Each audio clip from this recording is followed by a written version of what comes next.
पाकिस्तान में फिर एक आतंकी मारा गया। क्या इसके पीछे लॉरेंस बिश्नोई का हाथ है? क्या लॉरेंस बिश्नोई रॉ के लिए काम कर रहा है? लो, पाकिस्तान में दो और आतंकी मारे गए। लॉरेंस बिश्नोई का तो हाथ नहीं। क्या रॉ के लिए लॉरेंस बिश्नोई काम करता है? पिछले 2 दिनों में लश्कर ए तैयबा के 2 बड़े आतंकी मारे गए। मोटरसाइकिल सवारों के बाद अब अज्ञात वाहनों का कहर टूटा है।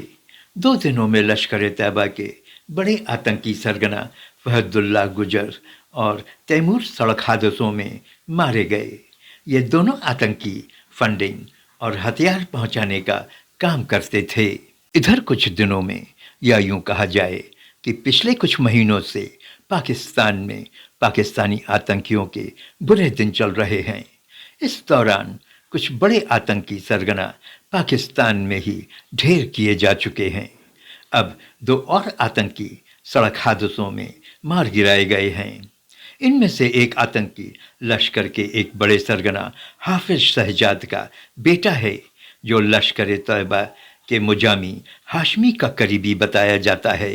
कहा जा रहा है कि सोमवार को फहदुल्ला गुजर पाकिस्तान के मुरीदगे में अपने एक अन्य आतंकी साथी के साथ गाड़ी में जा रहा था।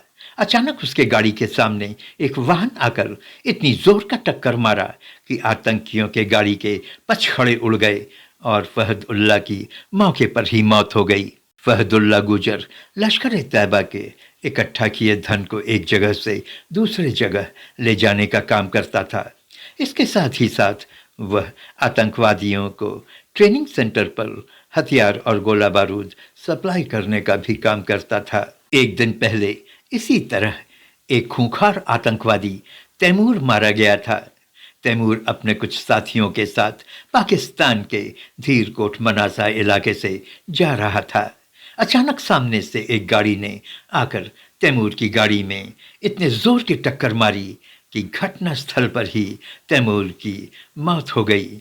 मजे की बात यह है कि तैमूर के साथियों ने, जो कि दूसरी गाड़ी में सवार थे, आक्रमण करने वाली गाड़ी का पीछा किया, लेकिन उस गाड़ी को पकड़ने में वो विफल रहे। टक्कर मारने वाली गाड़ी भागने में सफल रही। तैमूर भी आतंकवादी संगठन के ट्रेनिंग सेंटर पर गोला बारूद और हथियार पहुंचाता था। साथ ही साथ स्थानीय युवाओं को आतंकी संगठन में भर्ती करने का भी काम करता था। अब बड़ा सवाल ये है कि इन आतंकियों को पाकिस्तान में रहते कौन मार रहा है। शुरू में तो ऐसा लगता था कि रॉ की कारस्तानी है, लेकिन ऐसा नहीं हो सकता। भारत कभी भी इंटरनेशनल पॉलिटिक्स में बदनाम नहीं होना चाहेगा। तो फिर ये माजरा क्या है? आपको बता दें कि इन पिछले कुछ महीनों में 21 हाई प्रोफाइल आतंकी मारे गए हैं। इन आतंकियों को भी अज्ञात हमलावरों ने मार गिराया है। अब ऐसे में सवाल उठना लाजमी है कि पाकिस्तानी धरती पर भारत के दुश्मनों को कौन मार रहा है। लगातार मारे जा रहे आतंकवादियों की वजह से पाकिस्तान में जिंदा आतंकी खौफ के साए में जीने लगे हैं। कहा जा रहा है कि इन हत्याओं को अंजाम देने के लिए किसी ने स्थानीय हत्यारों का एक नेटवर्क तैयार किया है। अब ये किसी ने कौन है? किसी के भी दिमाग में ये प्रश्न उठ सकता है।